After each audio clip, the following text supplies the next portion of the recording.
il y a un cours crucial qui a été dispensé, urgence et réanimation.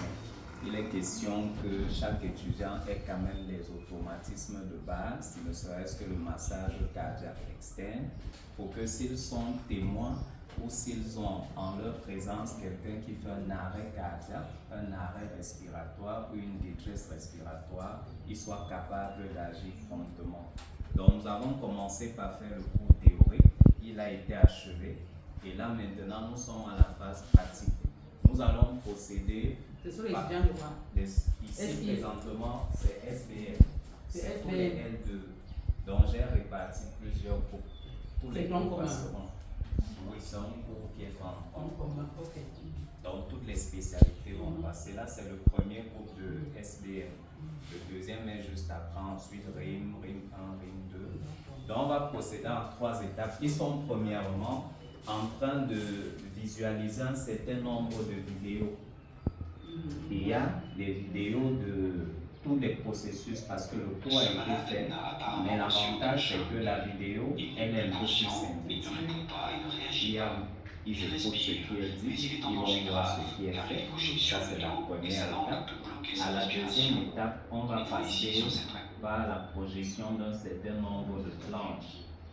Les planches de réanimation, où ils vont également voir en détail les techniques. Là, c'est la position latérale de sécurité. Quand on l'a ramené, là, c'est le massage cardiaque externe. Ils ont encore d'autres supports, comment la technique se réalise.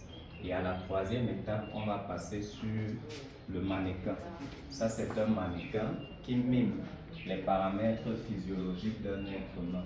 Donc là, on peut vraiment réaliser un massage cardiaque, on peut mobiliser la tête pour apprécier ses réactions.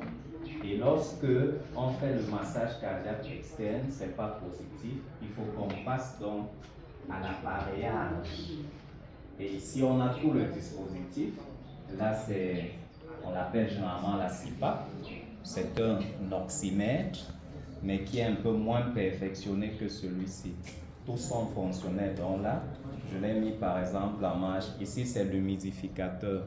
Parce que lorsqu'on passe l'oxygène, il faut que les muqueuses soient humidifiées.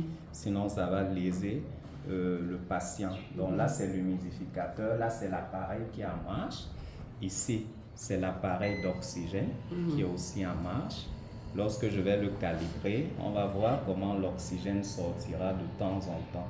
Et là, ce sont les sondes. Là, c'est la sonde nasogastrique où on pourra connecter tout le dispositif. Ici, c'est un ballon. C'est pour simuler le bouche à bouche parce que il y en a qui peuvent être inconfortables de pouvoir réaliser le bouche à bouche avec ceci. C'est plus facile. Oui, donc, on va aussi l'utiliser. Quand on a un inconnu en face. Donc, il y a tous ces éléments. Donc, tout le dispositif est là.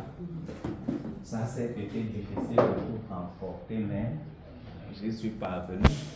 Donc, j'ose croire qu'au sortir d'ici, ils auront tous les automatismes nécessaires. Ce sont eux qui doivent nous garantir s'ils comprennent même quelque chose. Vous comprenez? Vous avez compris quoi? C'est tout. Donc déjà, on applaudit pour le docteur. Pour vous donner la meilleure formation. Transporter tout ça de la planète Mars pour le continent Cameroun. Vraiment, merci. Merci. La partie sera reconnaissante. On le fait pour la nation. Et